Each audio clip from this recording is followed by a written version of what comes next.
ये क्वेश्चंस एक बार ये मॉड्यूल के पीछे के क्वेश्चंस। शिवम शिवम क्वेश्चंस देख पाया? आयुषी कनोडिया हाँ सर। ये हाँ बस सर। देख लिए हाँ आयुष? सर, बट इसमें से आंसर्स नहीं मालूम पड़ रहे। हाँ तो आंसर्स आधे में आधे ही लिख पा रहा हूँ। आंसर्स में बता दूंगा, तो उसकी चिंता मत कर। ठीक है, हाँ sir. Let's start doing the questions. तो निनाद पढ़ना चालू कर एक एक क्वेश्चन। Yes, sir.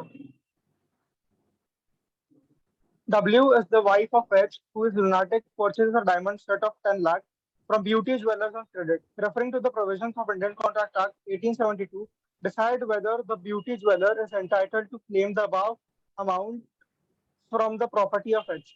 देखो अपन ने क्या पढ़ा हुआ है, जो कॉम्पिटेंसी टू कॉन्ट्रैक्ट चैप्टर है। कॉम्पिटेंसी टू कॉन्ट्रैक्ट में अपन ने पढ़ा था कि माइनर्स और अनसाउंड माइंड के जो लोग हैं, यदि इनको या फिर इनके डिपेंडेंट्स को necessities as to life provide कराया जा रहा है, necessities as to life provide कराया जा रहा है बाय मिस्टर एक्स, तो फिर इनके और इनके बीच में एक कॉन्ट्रैक्ट बन जाता है। कैसा कॉन्ट्रैक्ट बन जाता है सर? क्वासी कॉन्ट्रैक्ट बन जाता है, जहां पर ये लोग पर्सनली रिस्पॉन्सिबल नहीं होंगे उस पैसे को चुकाने को, लेकिन इनके पास में जो प्रॉपर्टी है उससे ये पैसा वसूला जा सकता है, प्रोवाइडेड जो चीज प्रोवाइड करी गई है that is necessities as to life. अब आप खुद ही समझदार हो, आप मुझे बताओ, क्या डायमंड नेकलेस है, क्या वो नेसेसिटीज एज टू लाइफ है? कोई डायमंड नेकलेस नहीं पहनेगा तो वो जिंदा नहीं रह पाएगा। ऐसा कभी होता है क्या? हाँ हाँ मुझे डायमंड नेकलेस दिलाओ नहीं तो मैं मर जाऊंगी, ऐसा कभी नहीं होता है।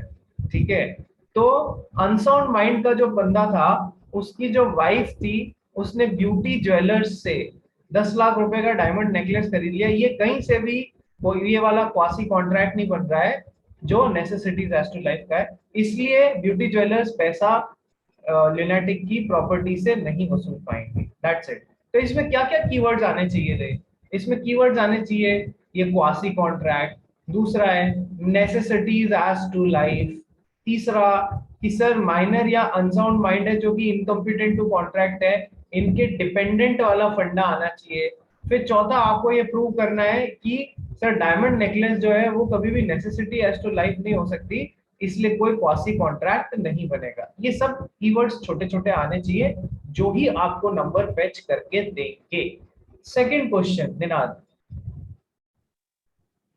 Z rent out his house situated at Mumbai to W for a rent of 10,000 per month. A sum of rupees 5 lakh, the house tax payable by Z to the municipal corporation being in arrears. His house is advertised for sale by the corporation. W pays the corporation the sum due from Z to avoid legal consequences. Referring to the provisions of the Indian Contract Act 1872, decide whether W is entitled to get reimbursement for the said amount from Z. देखो sir, बहुत simple सा question है कि municipal tax एक को आदमी को देना था, किसको? म्युनिसिपैलिटी को, मिस्टर एक्स को देना था, लेकिन देना पड़ गया मिस्टर वाई को वो म्युनिसिपल टैक्स। अब बताओ आप, ये कौन सा कॉन्ट्रैक्ट हुआ? वान्यमी जैन, वान्यमी जैन,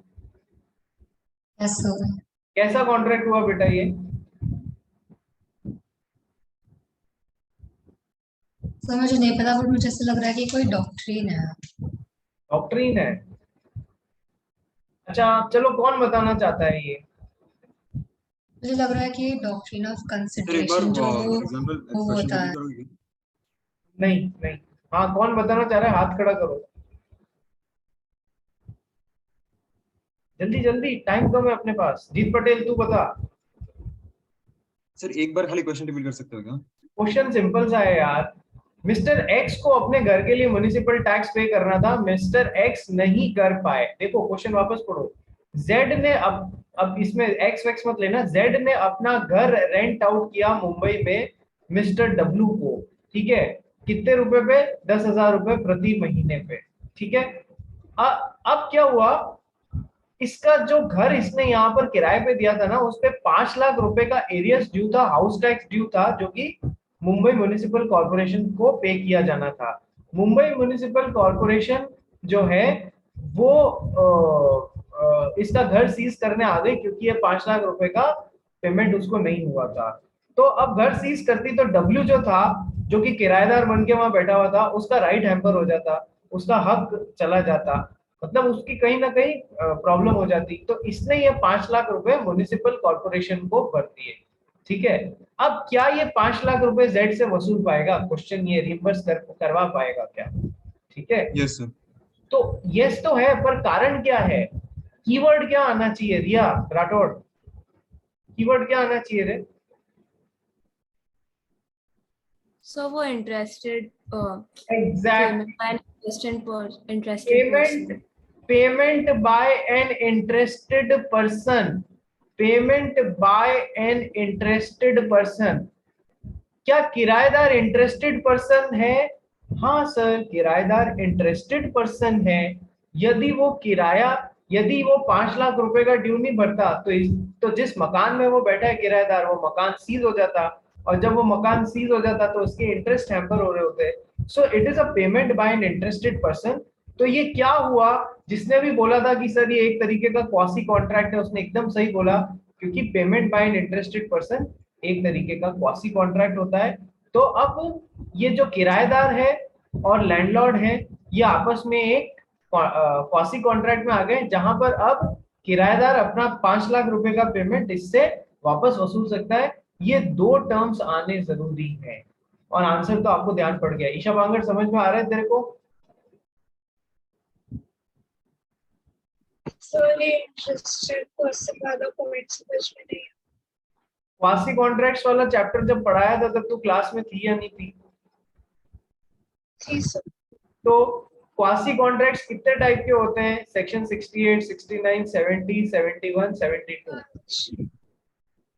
5 तरीके के होते हैं। इनमें से एक होता है payment by an interested person, जिसका कोई इंटरेस्ट है उस ट्रांजैक्शन में। यदि वो हैम्पर हो रहा है तो वो बीच में आके पैसे देता है और वापस वसूल भी सकता है, because he is an interested party. उस घर को यदि सीज हो गया तो इसका इंटरेस्ट हैम्पर हो रहेगा। अभी समझ में आया? अभी समझ आया? हाँ सर, बट डब्ल्यू को जो रेंट देना है और जेड ने तो घर बेच दिया अपना, ताकि उसे ये नहीं, अपना 5 लाख जो पेंडिंग मनी है म्युनिसिपैलिटी को देना नहीं पड़े, तो फिर वो जेड ने घर नहीं बेचा है, जेड ने घर किराए पर दिया है किराएदार को, जेड ने घर किराए पर दिया है मिस्टर डब्ल्यू को। जेड के घर पे 5 लाख रुपए का म्युनिसिपल टैक्स या हाउस टैक्स ड्यू है, जो उसने नहीं भरा है, इसलिए उसका घर म्युनिसिपल कॉर्पोरेशन ने एडवर्टाइजमेंट डाल दिया सेल के लिए, नीलामी कर रहा है उस घर की। जेड ने घर नहीं बेचा। अब समझ आया? हाँ सर। चलिए, तो ईशा बांगड़, आपने क्वेश्चंस किए नहीं दिखते हैं, मुझे ऐसा लग रहा है।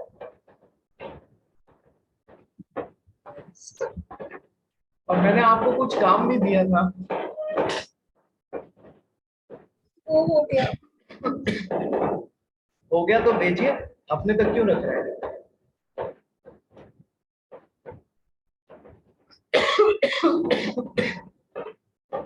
Next question, Ninad. Ramesh instructed Suresh, a transporter, to send a consignment of apples to Mumbai. After covering half the distance, Suresh found that the apples will perish before reaching Mumbai. He sold the same at half the market price. Ramesh sued Suresh. Will he succeed? ये question अभी करने का नहीं है, ये यहाँ का है ही नहीं, इंडियन कॉन्ट्रैक्ट एक्ट का। चलो क्वेश्चन नंबर 4 पे चलते हैं। X and Y were two organizations trading in wheat of popular brand in Uttar Pradesh. X realizes that the wheat business is high yielding. To expand the business, X offered Y a sum of 10 lakhs on the condition that Y shall not sell popular brand wheat in Uttar Pradesh. X failed in making the promised payment to Y. Y failed to suit against X for non-fulfillment of promise. Is the suit maintainable? कौन answer देना चाहेगा इस question का? बताइए अपने आप से. Who would like to answer this question?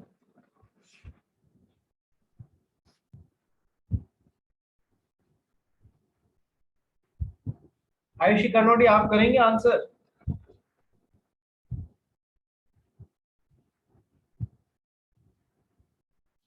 Sir, I'm not sure. तो बताइए ना, गलत होंगे तो अपन सही करेंगे. वीडियो समझन ऑन रखो यार, ऐसे मत करो.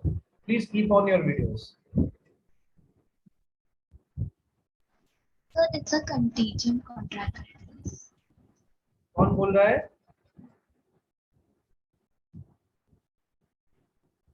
कौन बोल रहा है? Please let me know.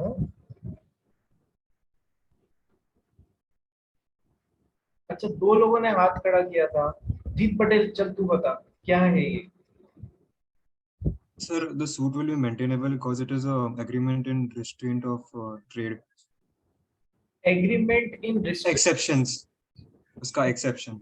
Agreement in restraint of trade, यानी जो किसी को काम धंधा करने से रोक रहे हो, वो एग्रीमेंट कैसे होते हैं? वॉइड एग्रीमेंट्स होते हैं, गलत होते हैं. लेकिन इनके कुछ एक्सेप्शंस है. One of the exceptions is agreements for creation of monopoly. Agreements for creation of monopoly are agreements in restraint of trade are void agreements. Sorry, ये मैंने गलत लिख दिया. हाँ, agreement in restraint of trade, ये किसी को काम धंधा करने से रोक रहे हैं. अब ये वाला एग्रीमेंट जो है ना, एक ही जगह पे उत्तर प्रदेश में पॉपुलर, मतलब जो चावल का एक ब्रांड है, उसको 2 जने डील कर रहे हैं. पहले ने दूसरे को बोला तू मत बेच, तो मैं तेरे को घर बैठे पैसे दे दिया करूंगा. ठीक है, तो ये भी मान गया. So this is an agreement for creation of monopoly. ठीक है, अब जो agreement for creation of monopoly है, क्या वो अगेंस्ट द पब्लिक पॉलिसी नहीं है? मुझे ये बताओ. This is an agreement against public policy. Agreement for creation of monopoly is against public policy, hence it's a void agreement. ये वाला कंसेप्ट समझ में आया क्या आपको? सर, बट ऐसा तो ना बोला था कि मार्केट में बस 2 ही सेलर्स हैं.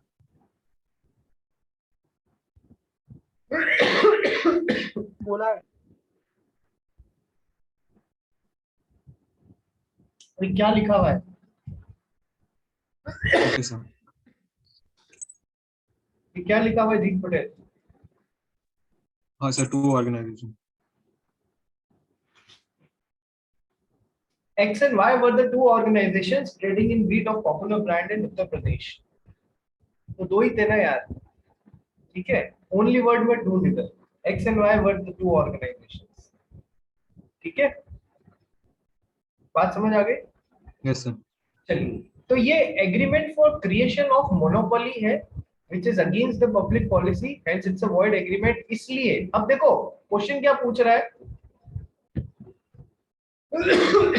X failed in making the promised payment to Y, कि तू चावल ये वाला मत बेच, मैं 10 लाख रुपए दे दूंगा. ऐसा एग्रीमेंट करने के बाद में X ने Y को 10 लाख रुपए का पेमेंट नहीं दिया, तो Y ने उसमें केस ठोका 10 लाख रुपए के लिए. तो क्या ये सूट मेंटेनेबल है? सर, सूट मेंटेनेबल नहीं है, क्योंकि ये वॉइड एग्रीमेंट है, कोर्ट में एनफोर्स ही नहीं कराया जा सकता. Question number 5, Ninad. A in Mumbai bets with B and loses. A applies to C for a loan in order to pay B. C gives the loan to A to enable him to pay to B. Can C recover the amount of loan from A? Would it make any difference if this transaction takes place in Hyderabad? If this transaction takes place in Hyderabad. बताओ sir, कौन से topic से question है ये contract act में? Divansh.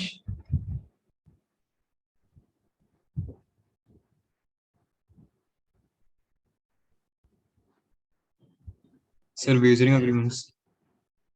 Wagering agreement से related है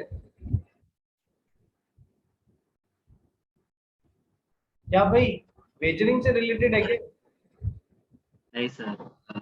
wagering से नहीं है देवांश, एक मिनट सर, एक मिनट। वापस बोल। एक मिनट सर, हाँ सर, वेजरिंग एग्रीमेंट सर, बैठ सकते हैं। वेजरिंग एग्रीमेंट्स, वेजरिंग एग्रीमेंट्स क्या होते हैं? एग्रीमेंट्स फॉर बेटिंग, ठीक है, बेटिंग वाले होते हैं। तो अब यहाँ पर क्वेश्चन क्या दिया हुआ है? A in Mumbai bets with B and loses. तो उसको पैसा भरना था जो बी के साथ में बेट में लगाया था, तो A applies to C for a loan in order to pay B. ठीक है सर, ए ने सी से लोन लिया in order to pay B. C gives the loan to A to enable him to pay B. C ने loan दे दिया कि ठीक है भैया तू पैसा भर दे। Can C recover the amount of loan from A? देखो No, sir. आंसर दो चीजों पे डिपेंड करेगा, ये ट्रांजैक्शन कहाँ पे हो रहा है, कहाँ पे हो रहा है। आंख नाक कान खुली रखो। मैंने तुम्हें जब वेजरिंग एग्रीमेंट्स पढ़ाए थे बेटिंग वाले, तब बताया था कि सर वेजरिंग एग्रीमेंट्स वैसे तो वॉइड एग्रीमेंट्स होते हैं, लेकिन in the state of Maharashtra and in the state of Gujarat wagering agreements को एक कदम आगे बढ़ के इलीगल एग्रीमेंट्स घोषित कर दिया गया है। यानी कि आपने यदि महाराष्ट्र और गुजरात में बेटिंग के लिए कोई वेजरिंग एग्रीमेंट बनाए हैं एक्स और वाई ने, तो फिर हम उनको क्या मानेंगे? हम उनको वेजरिंग एग्रीमेंट तो है ही है, हम उनको इलीगल एग्रीमेंट मानेंगे। बहुत ज्यादा मतलब यहाँ पर मना किया गया, यहाँ पर कोई बेटिंग नहीं करनी चाहिए, ठीक है। अब सवाल आता है, इस इलीगल एग्रीमेंट को पूरा करने के लिए एक कोलैटरल एग्रीमेंट बन रहा है बिटवीन एक्स एंड ए कि मुझे लोन चाहिए, ठीक है, मुझे लोन चाहिए ताकि मैं इसको चुका सकूं जो मैं बेटिंग में हार गया हूं। तो सर इलीगल एग्रीमेंट्स के कोलैटरल ट्रांजैक्शंस, पैरेलल ट्रांजैक्शंस हमेशा इलीगल होते हैं, क्योंकि वो इलीगैलिटी में मदद कर रहे होते हैं। तो ये भी कभी कोर्ट में एनफोर्स नहीं कराए जा सकते। इसलिए ए जो मनी लेंडर है वो कभी भी अपना पैसा इससे वसूल नहीं सकता in the state of Maharashtra and Gujarat. लेकिन यदि यही ट्रांजैक्शन बेटिंग वाला out of Maharashtra and Gujarat हो रहा होता, कहीं बाहर हो रहा होता, जैसे कि हैदराबाद, क्वेश्चन में आगे बोल रहा है हैदराबाद में, तो वहां पर ये इलीगल नहीं, बस वॉइड एग्रीमेंट है। तो इसके पैरेलल या कोलैटरल ट्रांजैक्शंस है ना, ये वैलिड होगा। यानी कि जो मनी लेंडर ने उधार दिया है ना, इस ट्रांजैक्शन में कोई हार गया, मिस्टर एक्स हार गया, उसको पैसा देना पड़ रहा है, तो मनी लेंडर से उधार लेके फिर चुकाया, ये वैलिड होगा। Collateral transactions will be valid. और यहां पर गुजरात और महाराष्ट्र के बाहर इस कोलैटरल ट्रांजैक्शन को एनफोर्स कराया जा सकता है। क्या तुमको कंसेप्ट समझ में आ गया सभी लोग को क्वेश्चन नंबर 5 का? Yes, sir. देखो सेकंड क्वेश्चन क्या पूछा है, would it make any difference if this transaction takes place in Hyderabad? तो सर हाँ, हैदराबाद में वेजरिंग एग्रीमेंट जो है वो वॉइड एग्रीमेंट है, इलीगल नहीं है, तो इनके पैरेलल एग्रीमेंट्स को एनफोर्स कराया जा सकता है, वो वैलिड है। जबकि मुंबई और गुजरात में, मतलब महाराष्ट्र और गुजरात में वेजरिंग एग्रीमेंट्स को इलीगल घोषित किया गया है, इस वजह से इनके पैरेलल एग्रीमेंट्स भी इलीगल हो जाते हैं और वो कभी भी कोर्ट में एनफोर्स नहीं कराए जा सकते हैं। ये कंसेप्ट ध्यान रखना, क्वेश्चन आ सकता है इस पे। बात समझ आ गई? बोलो Devansh, Yes, sir. Ayushi Kanodia, yes sir. Yes, sir. Nikunj and Shivam. Yes sir. तो बान्यमी जैन जो बैठी हुई है मुंबई में, वो शिवम जैन के साथ में कोई बैटिंग का एग्रीमेंट बनाती है तो वो इलीगल है, दोनों को पकड़ के जेल में डाला जा सकता है, ठीक है। और रितेश चतुर्वेदी ने, यदि उनको बान्यमी जैन शर्त हार गई और रितेश ने पैसा उधार दिया, ले चुका दे यार कोई बात नहीं, तो रितेश बाद में अपना पैसा नहीं वसूल पाएगा, क्योंकि इलीगल एग्रीमेंट्स के पैरेलल एग्रीमेंट्स, कोलैटरल एग्रीमेंट्स भी वॉइड एग्रीमेंट्स या इलीगली होते हैं, उनको कोर्ट में एनफोर्स नहीं कराया जा सकता है। That is all the question is all about. Question number 6 Ninad. A agrees to make a furniture for B for 1 lakh on the term that payment will be made after the completion of work. Is it a contingent contract? Contingent contract का क्या मतलब होता है? Dependent upon happening or non happening of a specified uncertain event. तो ए ने B को एक furniture बनाकर देने का वादा किया 1 लाख रुपए के लिए, क्या टर्म पे? कि payment will be made after the completion of the work.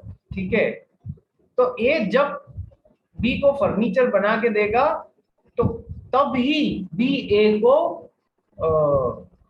Payment करेगा। तो क्या ये कंटिंजेंट कॉन्ट्रैक्ट है या नहीं है? बताइए हिमांशी, क्या ये कंटिंजेंट कॉन्ट्रैक्ट है?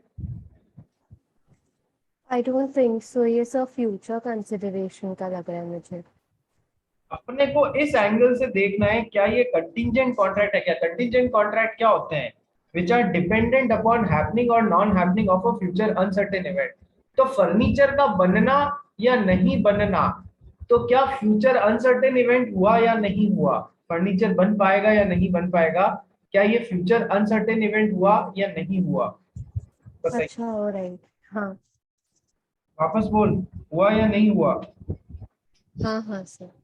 तो उस पे जब ये डिपेंड कर रहा है कि 1 लाख रुपए तभी मिलेंगे जब फर्नीचर बनेगा या नहीं बनेगा, तो क्या ये कंटिंजेंट कॉन्ट्रैक्ट हुआ या नहीं हुआ?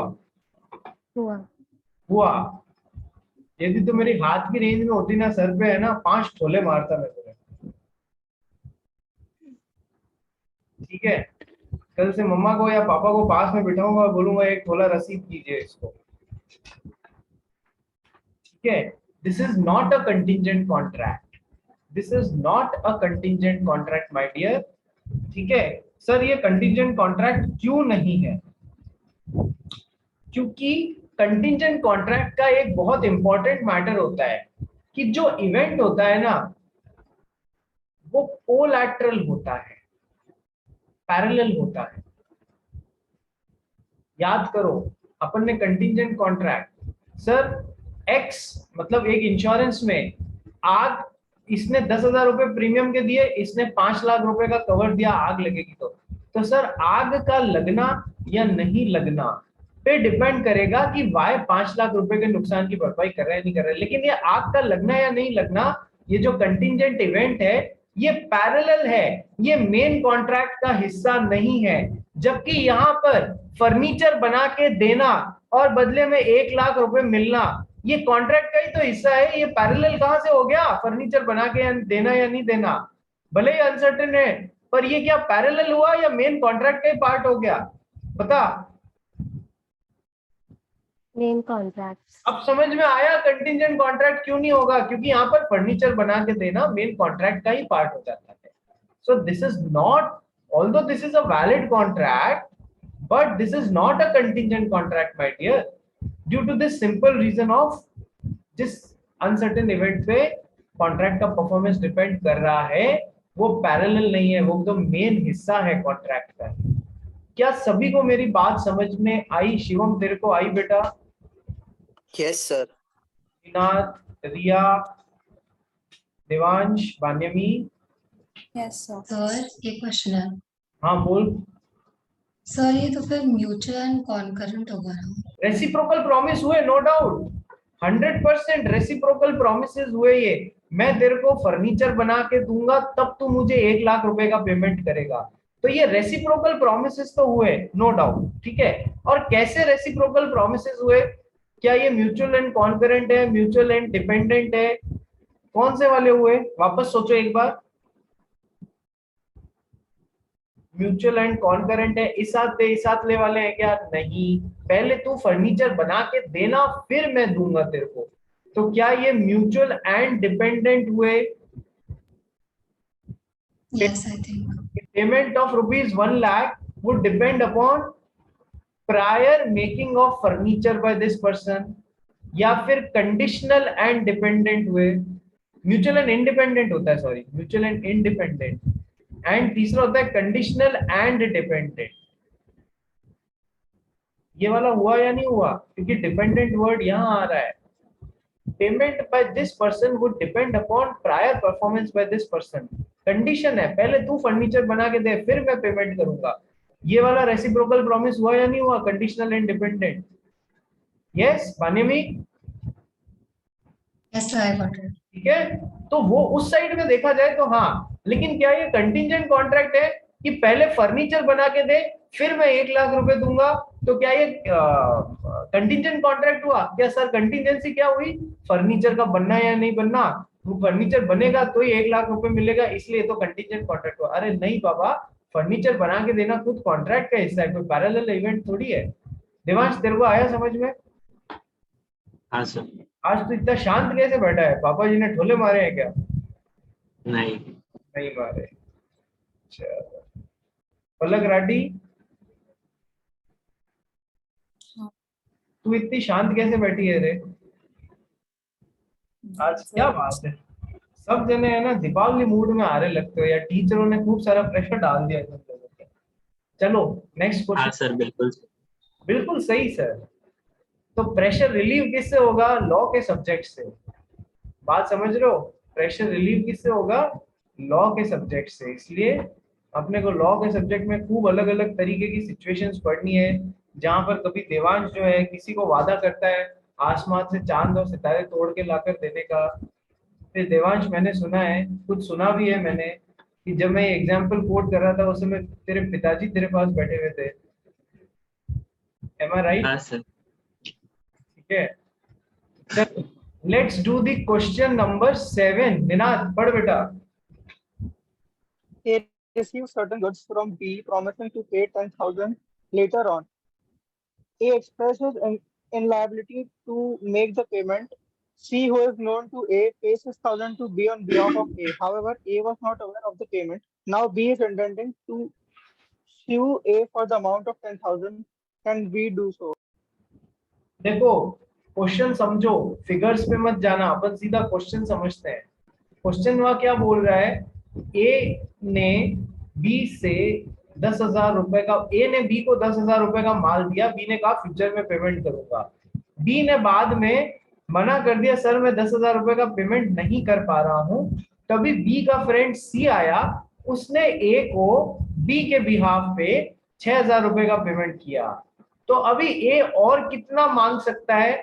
कि सर ज्यादा में ज्यादा 4,000 रुपए मांग सकता है, लेकिन बेचारे बी को पता ही नहीं था कि सी ने उसके बिहाफ पे ऑलरेडी 6,000 रुपए का पेमेंट कर दिया, जो ए ने एक्सेप्ट भी कर लिया है। बी को इस बात का अनअवेयर था। ठीक है, तो अब ए पूरे 10,000 रुपए के लिए बी पे केस करना चाह रहा है। क्या वो कर सकता है? सर अपन ने जब कंसिडरेशन वाला चैप्टर पढ़ा था तो आपको याद होगा that doctrine of privity of consideration says that consideration can also be given by a person who is not a party to the contract. Yes, consideration can also be given by a person who is not a party to the contract, and if another person accepts it, then it will stand as a valid consideration. यदि A ने उसे accept कर लिया तो फिर वो valid consideration जैसे होगा।